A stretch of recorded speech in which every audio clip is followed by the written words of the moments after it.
తెలంగాణలో మున్సిపల్ ఎన్నికల నగారా మోగింది. రాష్ట్రంలో ఖాళీగా ఉన్న మున్సిపాలిటీలు, కార్పొరేషన్లకు ఎన్నికలు నిర్వహించేందుకు రాష్ట్ర ఎన్నికల కమిషన్ సర్వం సిద్ధం చేస్తుంది.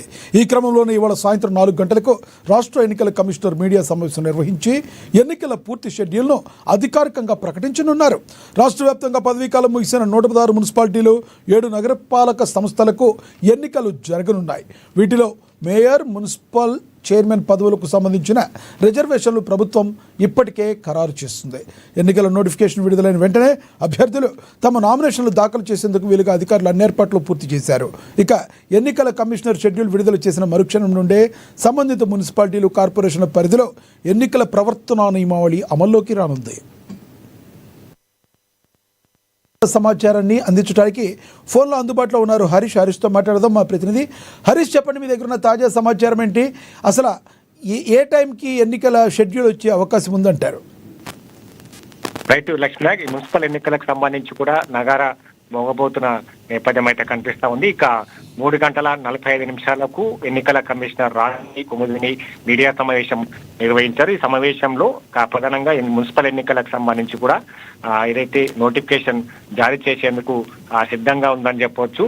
ముందస్తుగా మనం ఏదైతే మార్నింగ్ చెప్పినట్టుగా కూడా ఫిబ్రవరి 15 లోపల మొత్తం ఎన్నికలకు సంబంధించి కూడా ప్రక్రియ ముగించేందుకు ఎన్నికల కమిషన్ సిద్ధంగా ఉన్నది. ఇక ఫిబ్రవరి 11వ తేదీకి సంబంధించి కూడా పోలింగ్ జరగనున్న నేపథ్యం అయితే కనిపిస్తుంది. 13వ తేదీకి సంబంధించి కూడా ఓట్ల లెక్కింపు, అలాగే ఫలితాలకు సంబంధించిన విడుదల చేసేందుకు ఈసీ కసరత్తు చేస్తున్న నేపథ్యం అయితే కనిపిస్తా ఉంది. ఈ రోజు ఉదయం కూడా కీలక సమావేశం నిర్వహించారు. జిల్లా కలెక్టర్లు అలాగే ఎస్పీలతో పాటుగా మిగతా అన్ని శాఖ అధికారులకు సంబంధించి కూడా వీడియో కాన్ఫరెన్స్ లో ఈసీ ఏదైతే సమావేశం నిర్వహించి ఈ సమావేశంలో ఇక ఎన్నికలు రాబోతా ఉన్నాయి. దానికి సంబంధించి కూడా సన్నిద్ధంగా ఉండాలి. ఏర్పాట్లకు సంబంధించి కావచ్చు, భద్రతాపరమైన సంబంధించిన అంశాలు కావచ్చు, అన్ని సంబంధించిన ఎన్నికల ప్రక్రియకు సంబంధించి కూడా అధికారులంతా సిద్ధంగా ఉండాలన్నట్టుగా కూడా ఆదేశాలు జారీ చేసిన నేపథ్యం 11న పోలింగ్, అదే విధంగా 13న రిజల్ట్ వచ్చే అవకాశం ఉందంటారా?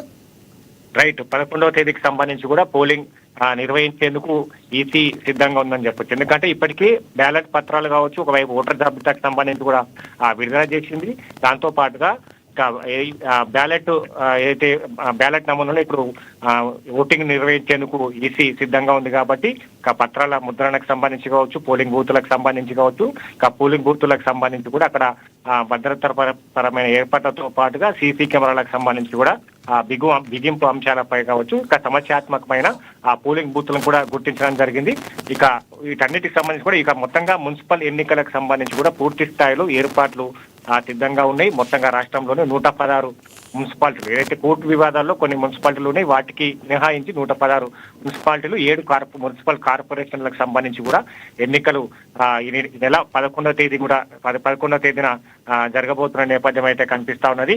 ఇక ఇప్పటికే ఇందుకు సంబంధించి కూడా ప్రధాన పార్టీలకు సంబంధించిన ఏదైతే అభ్యర్థులకు సంబంధించి ఎంపిక ప్రక్రియ కొనసాగుతున్న నేపథ్యం అయితే కనిపిస్తా ఉంది. అన్ని పార్టీలు కూడా దీన్ని కీలకంగా తీసుకున్న పరిస్థితి అయితే కనిపిస్తుంది. ఇప్పటికే కాంగ్రెస్ పార్టీకి సంబంధించి కూడా ఆయా మున్సిపాలిటీలకు సంబంధించి కూడా ఇన్ఛార్జ్ మంత్రులను నియమించారు. దాంతో పాటుగా అక్కడ అబ్జర్వర్లకు సంబంధించి కూడా 10 మంది అబ్జర్వర్లను కూడా ఒక్కొక్క మున్సిపల్ సంబంధించి అక్కడ పంపించడం జరిగింది. అభ్యర్థి బలాబలాలకు సంబంధించి అభ్యర్థి ఎంపిక సంబంధించి కూడా కాంగ్రెస్ కసరత్తు ముమ్మరం చేసింది. ఇక బహిరంగ సభలు కావచ్చు, సమావేశాలు నిర్వహించేందుకు సిద్ధంగా ఉంది. వైపు బీఆర్ఎస్ కి సంబంధించి కూడా సన్నాహక సమావేశం నిర్వహించింది. ఆ సమావేశంలో మున్సిపల్ ఎన్నికలు జరగబోతా ఉన్నాయి. మున్సిపల్ ఎన్నికల్లో బీఆర్ఎస్ పార్టీ తన బలాన్ని మరోసారి చూపించుకోవాలనుకుంటుంది. కాబట్టి ఇక పూర్తి స్థాయిలో మాజీ సీఎం కేసీఆర్ కి సంబంధించి కూడా మున్సిపల్ మరోసారి బహిరంగ సభల ద్వారా కూడా బయటకు వచ్చే అవకాశం అయితే కనిపిస్తుంది. ఇక బీజేపీ కూడా కీలకంగా దీన్ని కూడా తీసుకునే నేపథ్యం అయితే కనిపిస్తోంది. ఇప్పటికే బీజేపీ పార్టీ కూడా సన్నాహక సమావేశాలు నిర్వహించింది. అభ్యర్థుల ఎంపిక పైన కూడా ఫోకస్ చేసిన నేపథ్యం అయితే కనిపిస్తా ఉంది. కాబట్టి ఇక మరి కాసేపట్లో కీలకమైన సమావేశం ఉండబోతుంది. ఈ సమావేశంలో మున్సిపల్ ఎన్నికలకు సంబంధించి క్లియర్ అప్డేట్ రానున్న పరిస్థితి అయితే ఉంది. Lakshman, thank you Harish.